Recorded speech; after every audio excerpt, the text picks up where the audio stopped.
Was that my kid? Well, welcome, my family's here. I'm really excited. Yeah, I know, right? So I'm really excited. Here, Beckett, come here. Beckett, come here real fast. Come here, real fast, real fast. All right, you're not gonna get on the stage. Just wave to everybody and say hi, all right? Everybody say hi, Beckett. Awesome, thanks. All right, go back to mama. Sweet.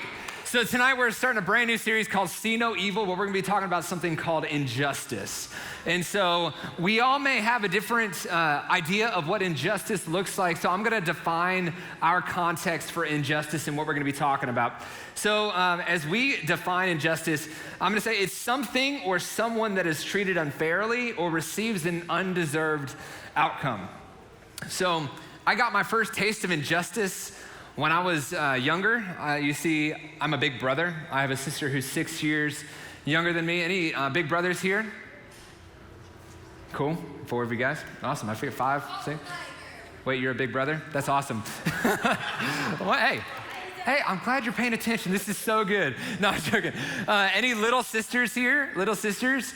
Okay, you guys, I'll pray for you because let's be real.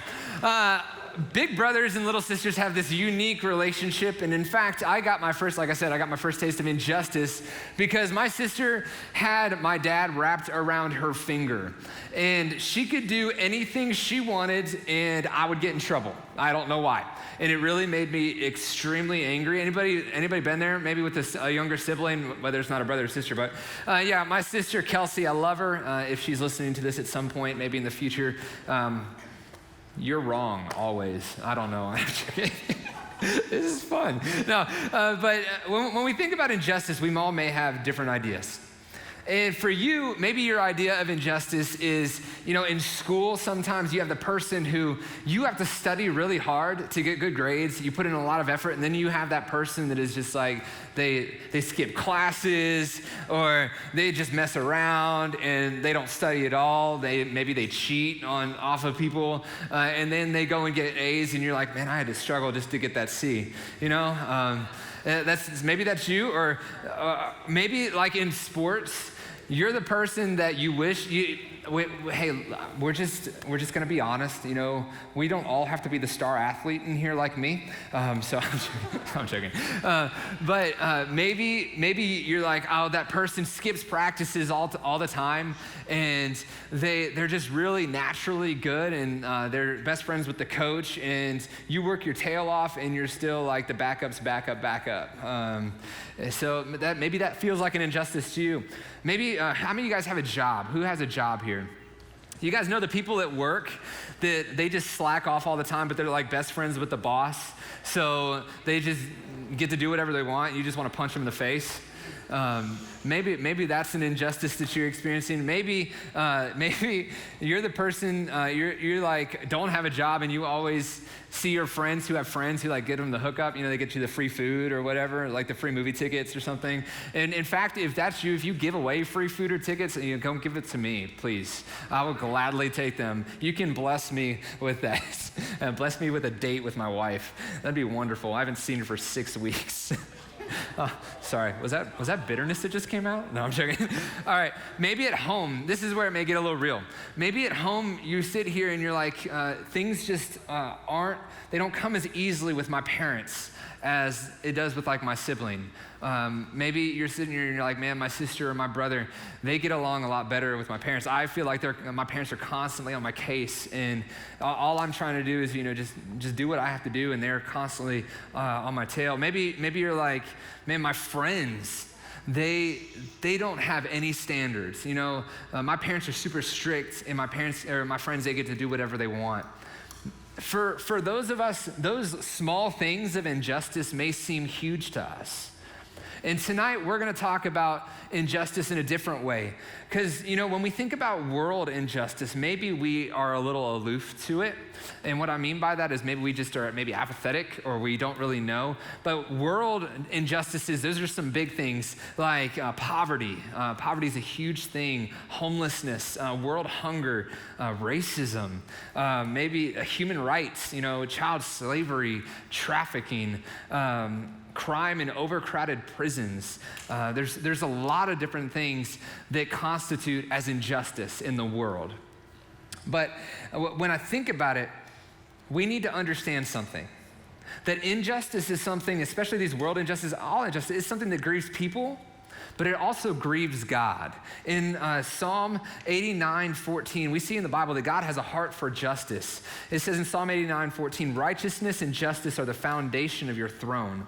Unfailing love and truth walk before you as attendants. So he says righteousness and justice are the foundation of the throne of God. That's something that's so important to the heart of who he is. Also says in Micah 6:8, he gives us a command. He tells us, check it out. He's told you, oh man, what is good and what does the Lord require of you? But to do justice. It says do justice and to love kindness. Another translation says to love mercy and to walk humbly with your God. You see, when our eyes are open to the evil or the injustice around us, we also begin to see the people behind the injustice. Here's what I mean by that.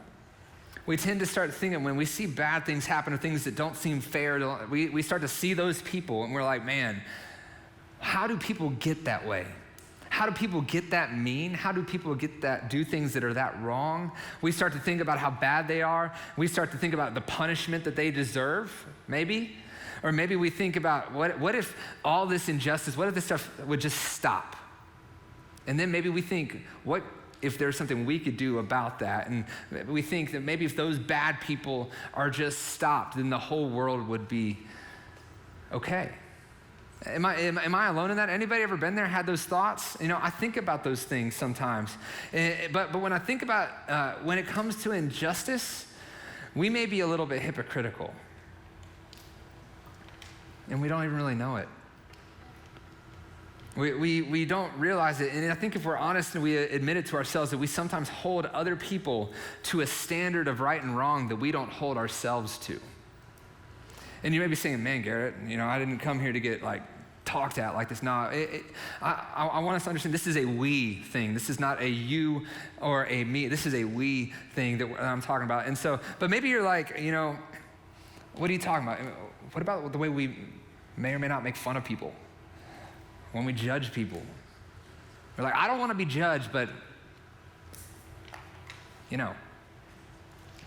You see, we're all guilty of looking at and pointing out the injustice in other people's lives, but we probably ignore it ourselves. So maybe you're not convinced. Maybe you're like, Garrett, this doesn't make sense. You know, I don't think that this is me. So maybe you don't believe you've done anything that would be described as an injustice. Maybe you feel that everyone does little things, so it doesn't matter if you do them too. Maybe you just justify yourself in that. Maybe you feel like your actions are justified because somebody may or may not have wronged you. Or maybe you're sitting here and you're saying, that's just the world we live in, Garrett, get over it. I don't know. I can't answer that for you. But I think if we're honest and we really looked at our hearts, we would realize that injustice is probably a lot more part of our lives than we actually realize. And so Jesus, he came to actually challenge the status quo of the day. There were a lot of people that said, you know, this is just the way it is. So Jesus said, I want to define for you guys the way that we should actually be living, the way that we should actually be looking at our lives, the way we should be looking at and treating other people. And he did this in a way that was very direct, in a way that also really cut to the heart of people in a way that we need it, honestly. And it cuts to my heart as well. And so in Matthew's biography about Jesus' life, we see Jesus talking to a big crowd, and one of Jesus' actually most influential and important sermons that he ever gives, it's called the Sermon on the Mount. So in Matthew 5, we're gonna look at verse 21. Jesus says, you have heard that our ancestors were told, you must not murder. How many of you guys think murdering is bad? Okay, sure. In fact, Jesus agreed. He said, you must not murder. If you commit murder, you are subject to judgment. How many of you guys think that is fair? If you kill somebody, you think it's fair that they should be punished? Okay, well then this is what Jesus goes on to say right after this. And this is where it's like, yeah. Jesus says, but I say, if you are even angry with someone, you are subject to judgment. How many of you guys want to be like, hold up, Jesus? Like, seriously, if we're mad, if we're angry, I get mad at my kid all the time. You probably don't say that. You probably don't have kids. No judgment. I love you guys if you have kids, but I have kids too, and sometimes I get mad at them. When I think about anger, I don't equate anger with murder, but that's exactly what Jesus does. Jesus says if you are angry in your heart towards a person, you have actually done just the exact same thing as killing them in your heart. That is something that I don't think our world would say is the way that things go. Because we just get mad at people all the time. In fact, we get mad at people who agree with us. We get mad at people who don't agree with us. We get mad because we think people should agree with us and they don't. People just get mad all the time. It's like, go hug somebody or like take a nap, eat some food. I don't know. We're so mad all the time. And Jesus is saying if you're angry in your heart towards a person, that is the exact same thing as murder. You're like, okay, Jesus, I got it. You don't like murder. Well, that's not the only thing he talked about. All right, so Matthew 5, he goes on to say in verse 27 and 28, you have heard the commandment that says you must not commit adultery. Okay, probably most of us are probably good with that, but I say anyone who even looks at a woman or a man with lust has already committed adultery with her or him in his heart. Here's what that's saying. People that are maybe on your phone right now, like, it's talking about porn. It's talking about saying demeaning things or thinking demeaning thoughts about another human being. That's what Jesus is talking about. He's saying you might, if you're going to think about in your mind about sleeping with her, you might as well have already done it in your heart. And you may be saying, Garrett, that's really direct. I know you guys are in high school, you can handle it. You guys are handling things a lot more probably in your face than this. Because, I mean, if we're honest, that's the truth of what Jesus is saying. And so now Jesus is saying that thinking sexual thoughts about somebody is just as bad as adultery, which is cheating on your husband or your wife or something like that, or cheating on somebody else's husband or wife. And so Jesus is changing the world's perspective. That's what he's doing. He's saying, you know what your status quo is. I'm coming here to reshape what your perspective is. And so he's changing the perspective about who contributes to injustice from someone else, and looking at somebody else as being the one who changes or who does the injustice, to actually saying it's really you and me who do the injustice on a daily basis in different things. And so he goes on to say in Matthew 7, still part of this big old message, he says in verses 4 and 5, how can you think of saying to your friend, let me help you get rid of that speck in your eye, when you can't see past the log in your own eye? Hypocrite. Hypocrite is what he says. First, get rid of the log in your own eye, then you will see well enough to deal with the speck in your friend's eye. Jesus is saying something right here that I think a lot of us, you know, who like has ever just been like, you know, I just need to tell my friend, you know, something, you know, my friend just really has an issue and I just need to talk to my friend about that issue, you know, especially, this is just like very practical, but you know, sometimes guys don't shower and they need to. Boys, don't say a word right now. But sometimes we stink, and you just want to go to your boy and be like, hey, bro, you need to go take a shower. Throw in some deodorant. Hey, I got some in my bag for you. I use this spray, so you know that's good. But sometimes we need to tell people, but this is like one of those things where Jesus is saying you want to always go and talk to your person, talk to your friend and tell them the problems that they have, but you don't even recognize the problems that are right in front of you in your own life. Jesus is saying it's very personal. This is something we have to understand, we have to get, because if we don't, then we're gonna be just calling out people right and left. But when it comes down to it, at the end of the day, how many of you guys would want to know, just being real, you don't have to raise your hand, but if you knew that there was something glaringly bad in your life, wouldn't you want somebody to tell you? I promise you, if you see something glaringly bad in my life, I want you to be like, Garrett, you may not want to hear this, but I love you enough that I want you to know this.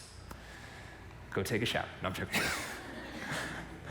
I mean, this is the heart of Jesus. I love the heart of what the gospel is. The gospel says you are not good enough no matter how hard you try, but I love you so much that I want to take you wherever you are, and I want to make you more like Jesus. That is the heart of the gospel.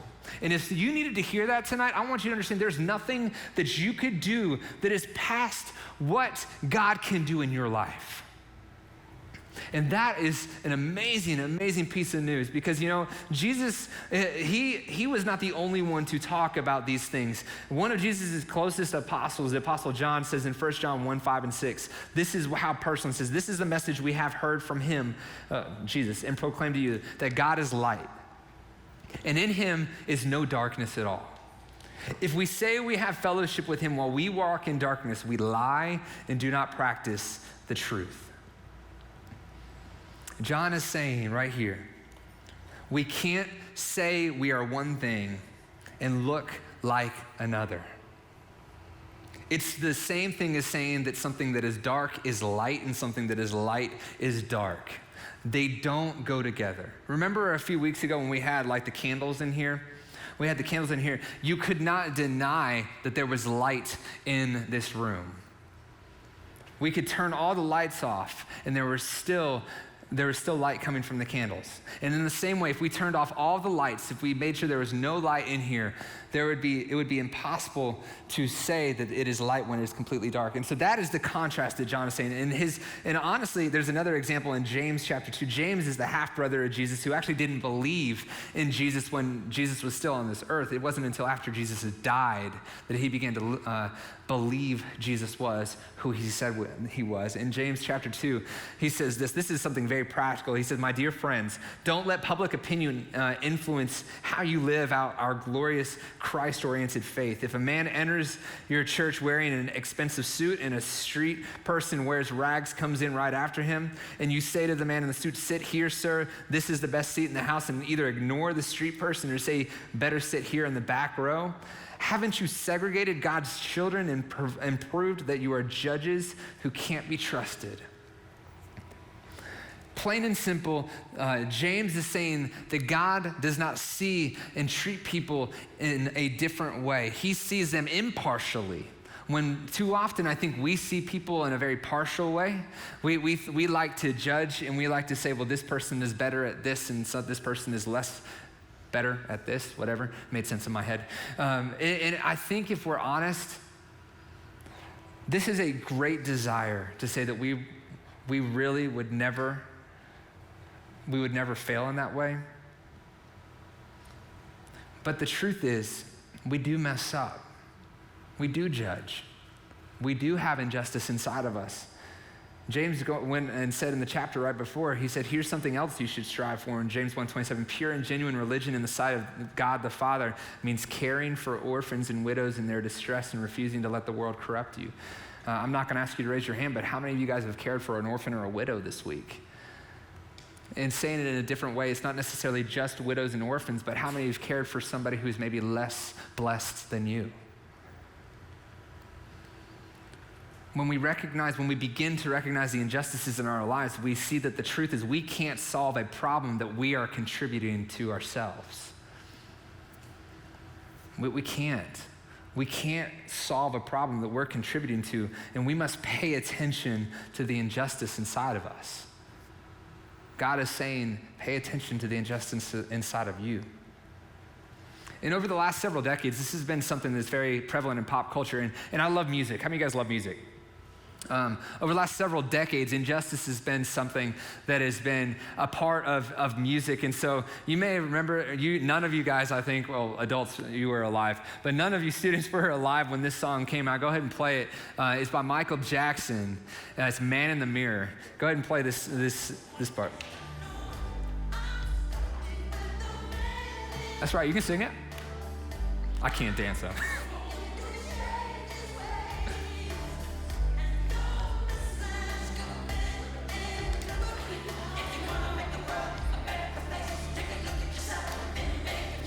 So he says right there, I don't want you to miss that. If you want to make the world a better place, take a look at yourself and then make a change. he wasn't the only one to talk about it. 10 years later, there was a dude who said this. Wait one second, don't play the song. He says, we gotta make a change. It's time for us as a people to start making some changes. Let's change the way we eat, let's change the way we live, and let's change the way we treat each other. You see, the old way wasn't working, so it's on us to do what we gotta do to survive. Does anybody know who's saying that? You know who that is? All right, let's hear who it is. Crank it up.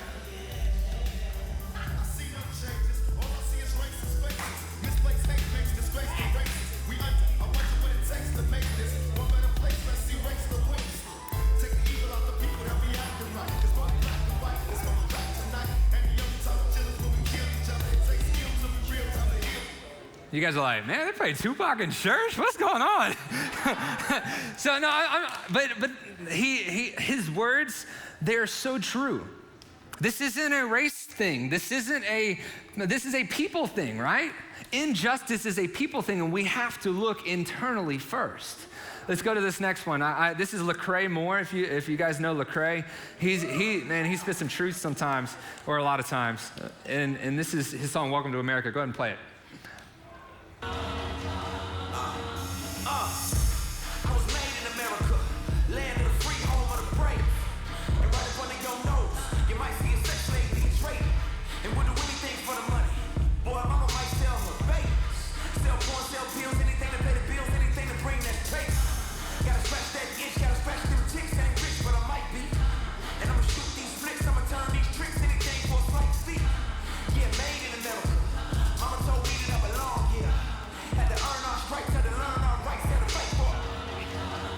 We sit here and we think, man, America is so good. It's the best country. And I love America. Don't hear me say that. But I want us to understand that America is no different from Iraq, or America is no different from China, no different from Australia, no different from Switzerland or Germany. We all have our issues internally, and we cannot sit behind the banner of a self-righteous nation trying to focus on the fact that we all have a sin nature that says we are not good enough, and we must look internally for cleansing, or we must look internally and see the fact that we need cleansing from a perfect Savior. That is what we need. And so that was 30 years in all these, 20 years in all these. And then John Legend this past year, this year, if you've heard his song Preach, go ahead and play this. I want you to hear these words. Now he's John Legend, so it's like slower and...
I feel like he's just like sad when he sings. He's like, I think about that, and there is a world that is hurting so desperately, and realizing that we know things need to change, and we look every single year. John Legend said that every day I wake up and everything is broken. Maybe you felt that way when you've looked at other people. Maybe you felt that way when you've looked at yourself, and you realize that that's true. We are broken. We need redemption. We need restoration. We need to be made whole. And I don't care if this is your first time in this building, or if this is your 100th or millionth or whatever, because the truth is, this is something that we need to realize every single day. I need to realize every single day. And the fact is, I can sit here and be self-righteous, and I can say this is a you problem, not a me problem, but I understand that this is a we problem. And the whole thing is, it does not matter what words I say out of my mouth if my life does not back it up. And I think we all know that too. And so what do? This is the thing where we're going to talk about this more in small groups, but as hard as it can be, we've got to pay attention to the injustice in us. So we see last week, earlier I was talking about we need to recognize this injustice. And so what we actually, maybe your prayer that you should ask God to do is, God, help me see the injustice in me. Maybe that's a prayer we can actually start asking this week. God, help me see the injustice in me. Ask him to open your eyes, and I promise you he'll do it. I know he's done that in my life over and over and over. But maybe if the things for you, it's you realize that there's hatred for an individual or hatred for a group of people. Maybe you have angry over something that somebody's done to you. Maybe you have lustful habits or lustful thoughts. Maybe you realize that habits at your school or home have excluded or made people feel left out. Maybe you have a lack of compassion over the suffering of those in the world. Or maybe you have harsh words that are just regularly spewing out of your mouth. And the point of this isn't to make us feel miserable, because we can commit to taking just one step tonight. We can commit to saying, God, I know that you can reveal these things in my life, and I need you to reveal these things in my life. And we can recognize God is willing to do that, and he's ready to do that. In fact, he was ready so much that he was ready over 2,000 years ago when he said, okay, I hear you. And I understand how this is a we problem. And so he said, I'm going to take this upon myself to send my son. He said that in Romans 5:8, that God demonstrated his love towards us, and that while we were still sinners, Christ died for us. I'd really love for you guys to get off your phones and look at me real fast, because this is something that is important. Moving forward in PTSM, in our high school ministry, I want us to be known for a few things. I want us to be known as a people that says we are going to truly be expecting and accepting of people who show up.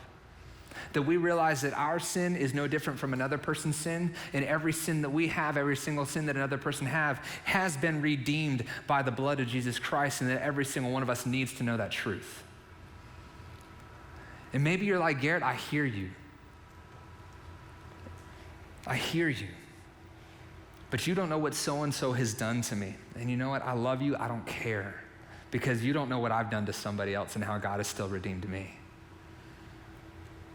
That's what I'm thankful for. And that's what he's willing to do in your life. That's what he's willing to do. And he has done in so many of your lives. And so, you know what? I'm excited that every single one of you guys are here. I'm excited about the tacos. I love tacos. I didn't have any, but I love them.